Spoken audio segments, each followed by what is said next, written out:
Welcome back to Conversations with a Dog Trainer.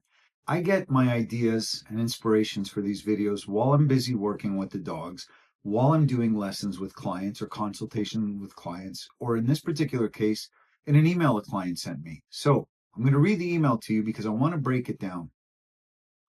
Good morning, Nick. This comes from Tracy, who's got a young puppy named Bauer. I hope you're doing well. Thank you, Tracy. I hope you're doing well too. Things with Bauer continue to improve and we're taking it day by day. He's turning out to be a pretty good walker with a collar. Now, for context, Bauer's a young puppy. He's maybe close to 4 months old now. He's a pretty good walker with a collar and is working on heeling. He does not pull for the most part. Now, let's be clear about what heeling is. Heeling is not simply just not pulling.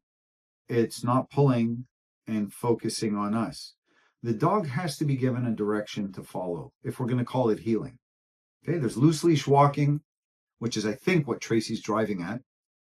And then there's heeling. Heeling is you're watching me and you're following me. Now you don't have to have your eyes glued to me like a show dog heeling, but definitely the focus has to be here. And we'll get into that a little bit later. It's important to make these distinctions. The only issue is when we see a kid or sometimes another dog, he will dart towards them. So now you understand what I'm driving at, where the dog has to have a focus. The focus, in order to sail past these things, has to be with us. Now, of course, we get him to sit, and for the most part, he's doing well. For a 4-month-old puppy, that's pretty nice. But that's not heeling. We're going to come back to all these things, okay? These are the details that matter, and this is why I'm taking this email and picking it apart line by line. And for the most part, we get him to sit. He's doing well. I'm just thinking about the pressure on his trachea when he does dart. It happens so fast, it can be hard to control. I know he will grow out of this. No, he won't. No, dogs don't grow out of anything.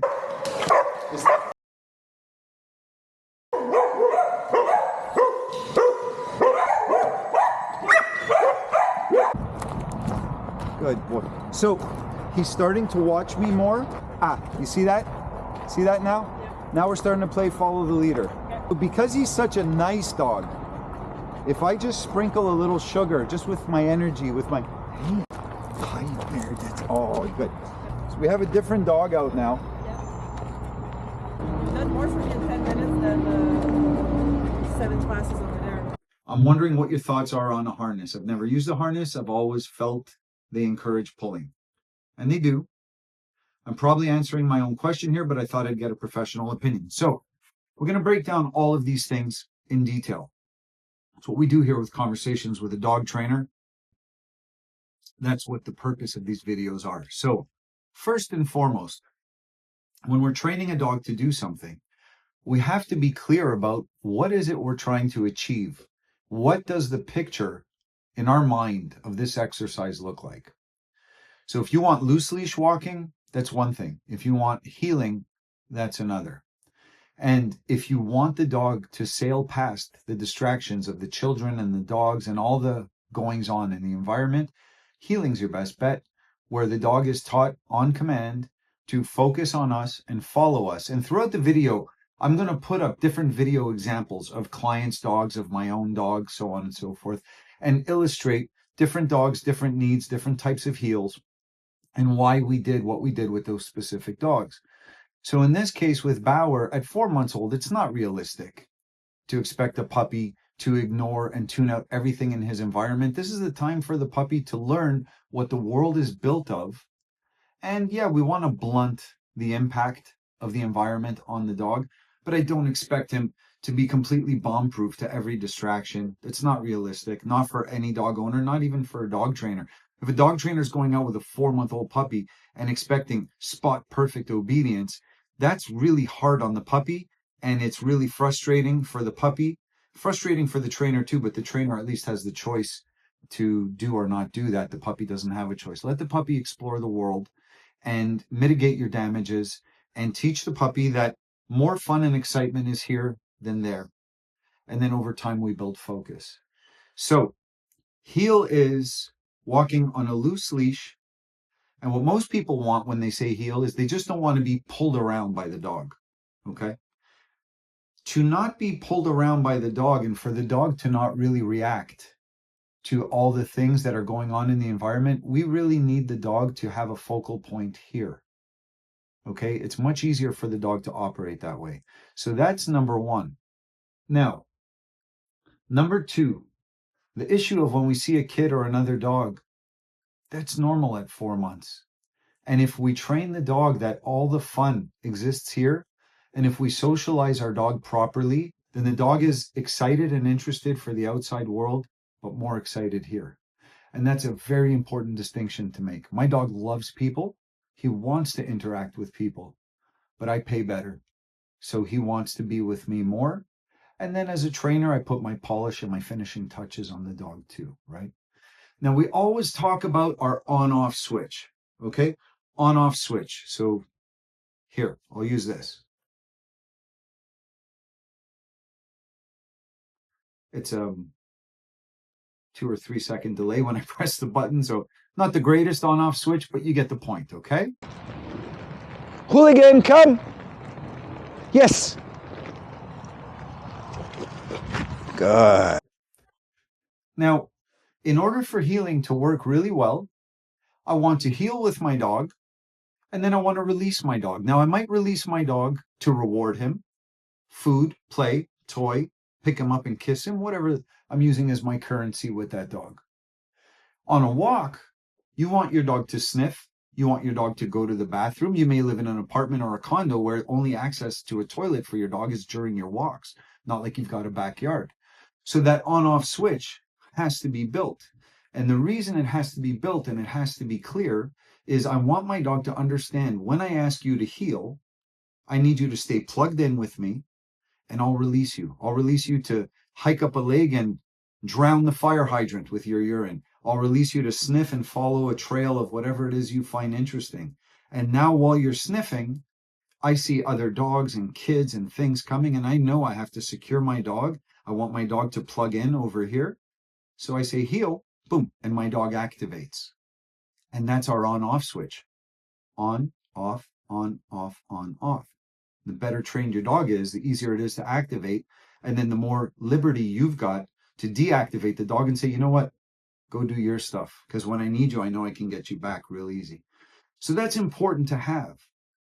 Now, if we're going to go out in the environment and walk our dog, and we're going to face all these challenges, you don't know what you're going to come across. You can't control the environment. It's random. It's wild. It's fast moving at times. So your training better be built up. Now, I'm not talking about Bauer. He's 4 months old. Give the guy time. Give the owners time.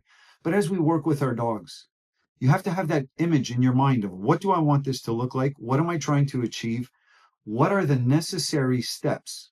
Like a leapfrog, like lily pad, you know, from one step to the next, to the next.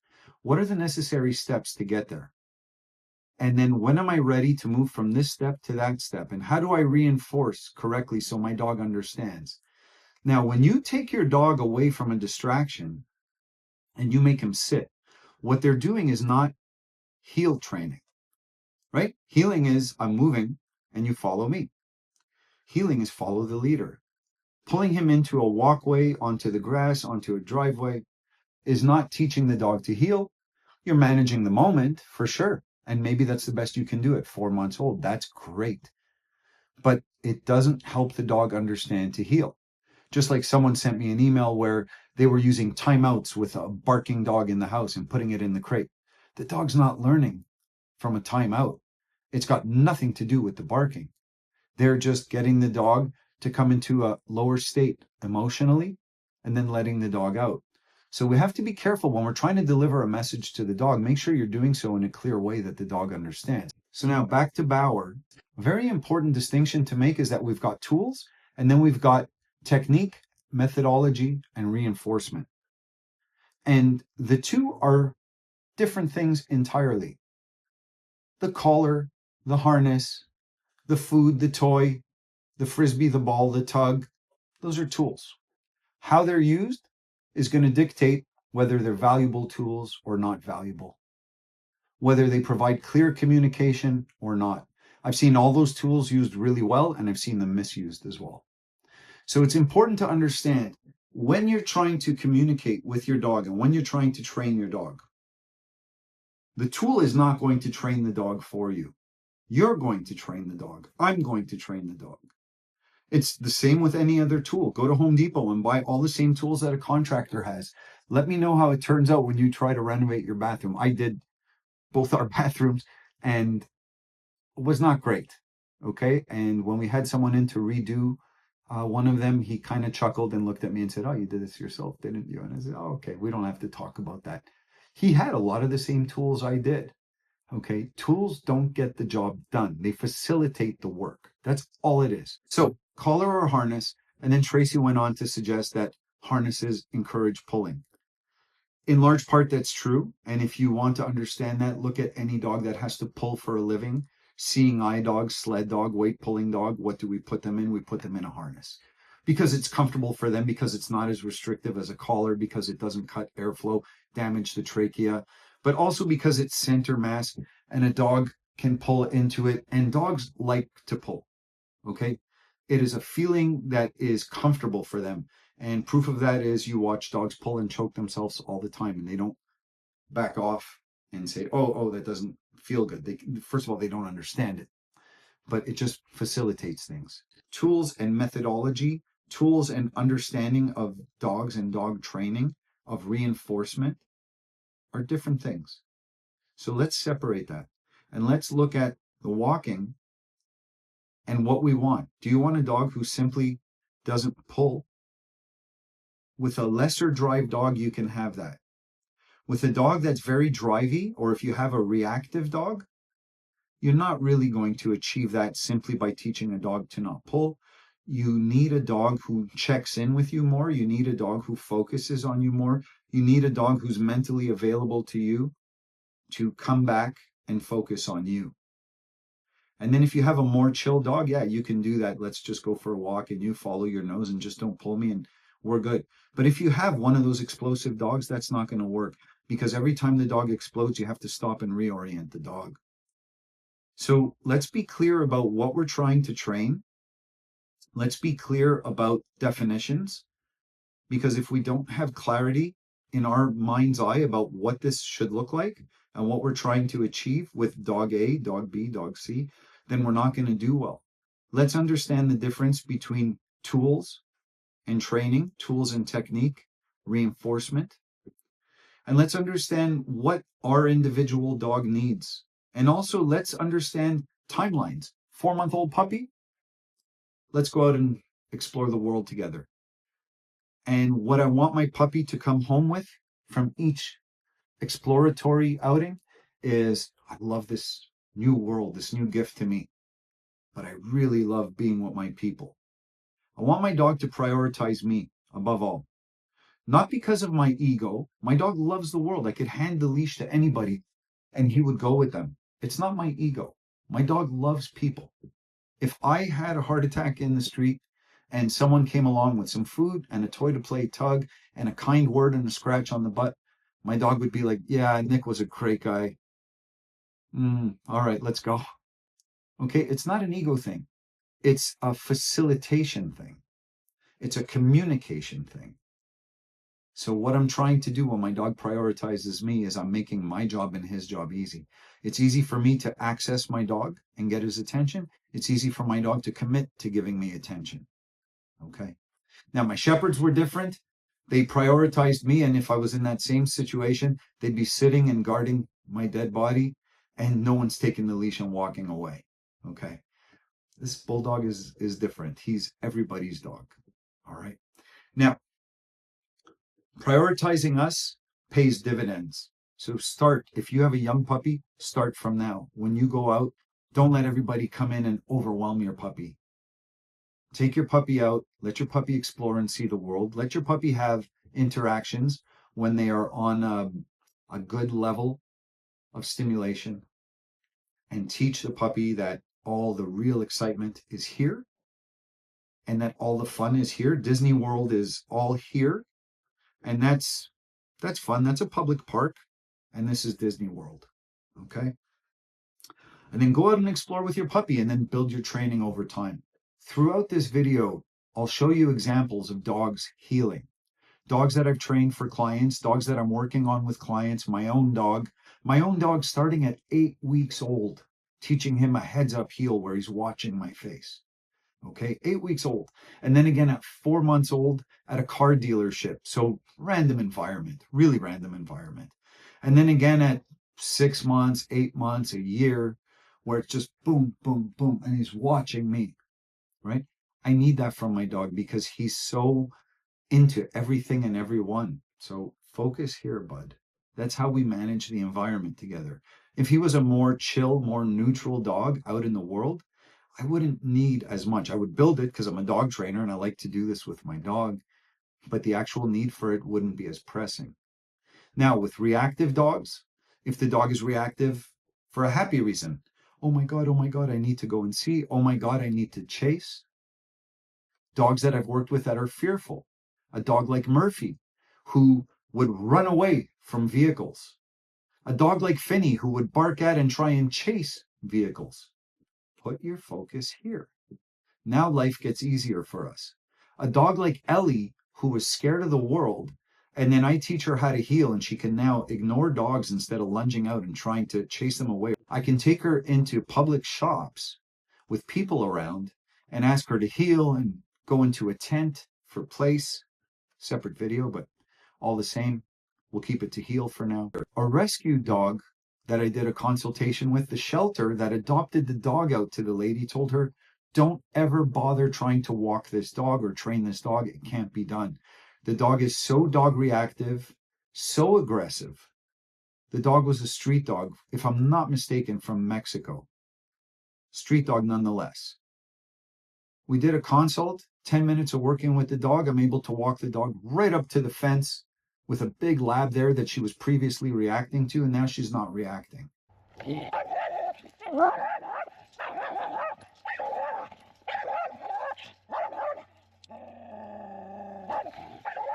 What she's showing me is, I get it, I'm following you. Now, by doing that, hi. Yes, come sniff my camera. Restraint is not training. Training is where we're communicating and there's focus. So that's why I want her watching me, following me. Yeah. So remember I was talking before about follow the leader. Yes. Okay. So do you understand a little bit now why I said I don't care what they said about your dog? She still doesn't like him. I can't change that. And now when I start to move away from her, She's looking at you. yeah, and she's following me and focusing on me, is that she's more preoccupied with me. But More? it's not the cookie. No. Okay, it's there. No, it's this. It's this. This is the recipe right there with your dog. And she's focused on me. Shift the dog's focus, and you will get wherever you need to go with that dog. I worked with one golden retriever that the owner described as pulling like a freight train, and she did. She brought the dog in for training, and the dog is just like espresso Red Bull all day long coursing through that dog's veins. She needs to have a target. And so what I did with that dog, I taught her to heel, and it was very easy, in fact. Taught her to heel, taught her to watch me, and she's very poetic in her movement, very balletic and very engaged. It really wasn't much work. I just shifted focus from she's off to the races to follow me, and she just wants to interact. Took a little cute guy like Popeye out to the local shops, and he's a very social dog. So we talk about our on-off switch. I'll show you on-off with my dog, with a couple of other dogs, but take a look at Popeye, where I'm healing him through people on the walkway at the outdoor strip mall. And then these couple of ladies are watching him, and I can see they're watching him. So I walk right by them. And then I stop to chat with them, and he's right by my side. And when I release him with Popeye, okay, now he understands. That's the off switch. He's free now. He can go to them, and they're petting him, and they're fawning over him, and he's just eating it up. He loves it. That's your on-off switch. And then once I'm done chatting with them, have a nice day, ladies. Nice to talk to you. Popeye, heel, boom, on, let's go. So develop that on-off switch, and then this way, you can open up doors for your dog. Watch my dog. When I release him, he's all over me. What you got for me, Nick? What you got for me? Take out that checkbook. Where's your wallet? Where's the Visa? food, toy, pick me up, wrestle with me, fight with me, play with me, on, off, on, off, on, off. Using the leash properly, take a look at Kobe. Kobe's a dog that I trained. He's a young doodle. I worked with him and he used to pull quite a bit. And then I'm doing the transfer, and that's what you're watching. And the owner is healing the dog on leash. And I'm coaching the owner on how to utilize the healing, how to handle the dog, how to hold a leash. Believe it or not, very important. And if you watch the dog healing on leash, when we take the leash off, no difference. In fact, you'll see the owner recall Kobe from a distance. Kobe comes flying in. The owner's walking along. Kobe slots right into a heel. He understands his position. So heel is not just don't pull me on the leash, because now we have no leash. So what is the definition? The definition is the owner is the target, and now he's moving, and Kobe just has to be in position. Think of a side carriage of a motorcycle, has to be in position and following along, moving together, in harmony together, okay? So it's not just don't pull me on leash, it's be present, be available, be here, put your focus here. Then we understand that we have tools and technique, two different things. And we have to have a clear image in our mind when we're training our dogs. What is it we're trying to achieve? Because unless you have absolute clarity and understand the steps on how to get there, you can't provide any clarity for the dog. Okay? And then last but not least, that on-off switch. And like I said, let the rest of the world be a public park, you be Disney World. That's always going to get you further in your training with your dog. And quite frankly, it's going to give you the best possible relationship with your dog. My dog waits for me outside the bathroom. When I'm on the couch, my dog wants to be with me. When my dog has a toy, he doesn't take the toy and go off with it. He brings it to me, or one of the other people in the family grab the toy and play with me. Throw it for me, play tug with me, interactive. So what he wants is the relationship. And the stronger we build our relationships with our dog, the more we enjoy them, the more they enjoy us, and we benefit in our training. Training is designed to give us a functional dog so that we can have a well-behaved dog, so that we are not a detriment to those around us with our dogs. And at the same time, build up the relationship. And so it's like this. Build the relationship, build the training. Then the training builds the relationship further, and then you keep building that relationship, and then the training benefits. And it keeps piling on, has a snowball effect. So this has been Conversations with a Dog Trainer. I hope you found this one useful, and I'll talk to you again soon.